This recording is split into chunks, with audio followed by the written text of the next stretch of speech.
We just had a huge Nintendo Direct and we just got a bunch of Pokemon news. Let's go over it.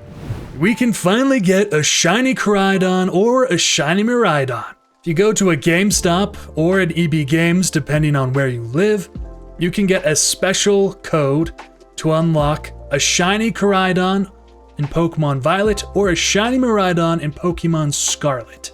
You can only get one of these two Pokemon per code, so if you want both of them, you'll have to somehow get 2 codes. Maybe they'll hand out 2 codes. I don't know. I think it depends how nice the people are there when you meet them. And then you have instructions on how to do this. I also have no idea if they're ever going to do an event like this again, but these will be the only way to get these 2 shinies in the game. They are used heavily competitively, so these will be amazing shinies to have on your team and in your games. The event will start on September 26th and go through October 15th, which gives you just about 3 weeks. So make sure you head to one of your GameStops or EB Games to get one of these. Alright, we just got some big news about Mega Chestnut, Mega Delphox, and Mega Greninja coming to Pokemon Legends ZA. Now, we've kind of been expecting this for a while now, and we finally got them. Mega Chestnut now looks like he's wearing armor. He's kind of this huge, bulking, armor-covered guy, and he's actually got this pretty neat cape. Delphox, though, I think looks really good. I love the witch on a broomstick idea, and then having some extra floating broomsticks from other sticks that it's picked up. I think this is a really nice design, and I like that you get a more witchy or wizardy appearance with the beard and the black and just the flowiness of it all. I think this one is pretty good. I also really like the chestnut as well. Then we have Mega Greninja. I'm going to be honest, not my favorite. They really focused on the water shuriken, and Greninja hardly looks any different. Honestly, it kind of feels like it looks similar to Ash Greninja, but I feel like even Ash Greninja had enough differences and it looked cool. But this, I don't get it. Like, sure, he's upside down, he's a ninja. Why is he riding his water shuriken? I wish there could have been a little bit more, but it's exciting to finally have Megas for all of these starters from the Kalos region. Here's where we get into some controversy.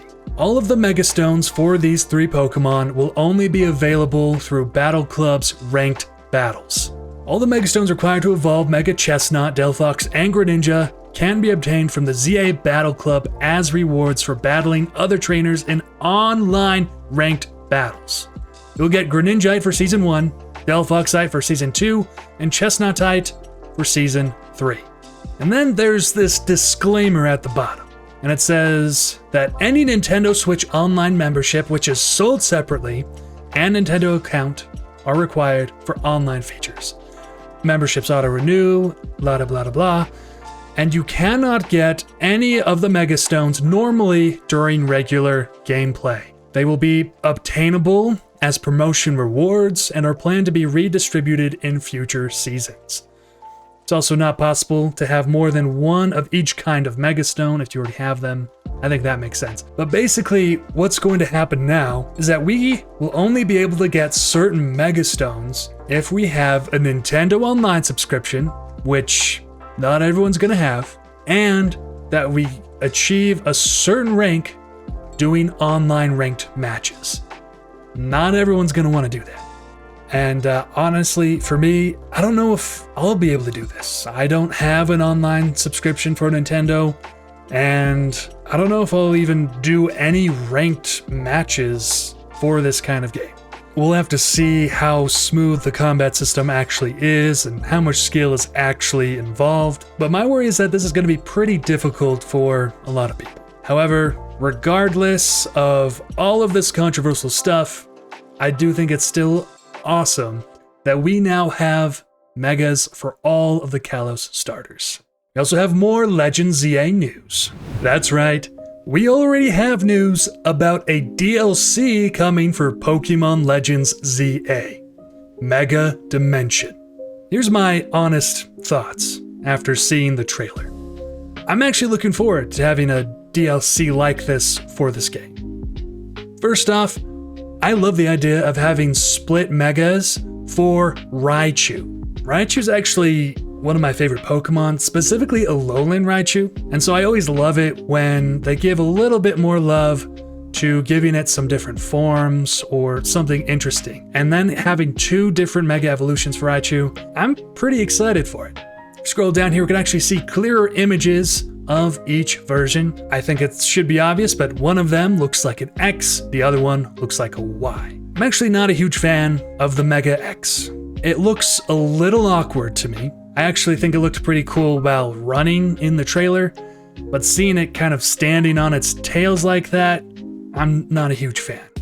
But I actually really like Mega Raichu Y. I think it does look a little too much like Pikachu, but I really like the Raichu tail that it has going on, kind of mixed with the Pikachu tail.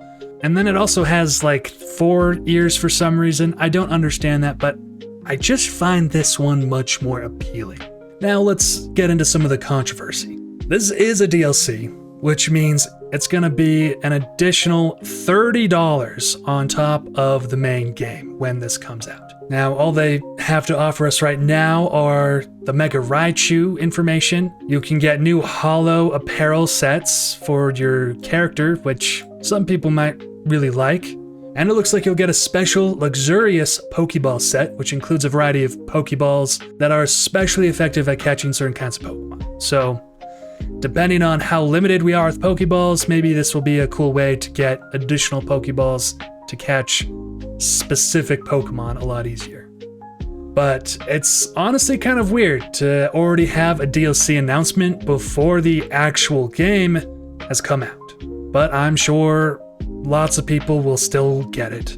And it doesn't come out until February, so that gives people a few months to see everything within Legends EA and then have something fresh and new already in their mind. So I'm actually kind of looking forward to this. I think it's going to be really neat to have Hoopa, and I'm really hoping that this just blows open the map for Legends EA. One of my biggest concerns with the game right now is that it's going to feel very repetitive and very limiting being in Lumio City. It is just a big city. There's a lot of buildings. Sure, there's like parks. There's going to be a little bit of variety there. I'm sure it'll still be really fun, but in Legends Arceus, we had an entire region to explore. In Scarlet and Violet, we had an entire open world to explore. And while it does seem like Lumio City is very large, I'm hoping that this DLC will add more to the game than just one city. But it is gonna cost us. So hopefully you guys have $100 to drop on both the $70 game and the $30 DLC. Oh, and I guess an additional, I don't know, what is it, $10 to $30 for an online subscription? But it's Pokemon. Okay, this was the most surprising thing in my opinion. Pokemon is bringing a Animal Crossing style game into the franchise, and you're gonna be playing as a Ditto who can take a human form. This sounds like another story I know. Regardless, I actually really like the male and female characters they have here. The sort of Ditto-y aesthetic, they're just so like cute and round, and it's just kind of really perfect for this kind of game. And I definitely feel like this Bulbasaur when I see this human Ditto using a Pokemon move. But I think a game like this will be so cozy, so much fun, and I could see this being a very popular game and maybe even being one of my favorites just to chill and have vibes with. I think everything in the trailer was pretty explanatory. You'll be able to collect resources. It's kind of like a mix between Minecraft and Animal Crossing from how I understand it, and you'll just have Pokemon involved. I'm hoping we hear more about this game very soon, but it's not going to be arriving until 2026. And that is a ton of information that we got from Nintendo Direct. Thanks for watching, and until next time, farewell.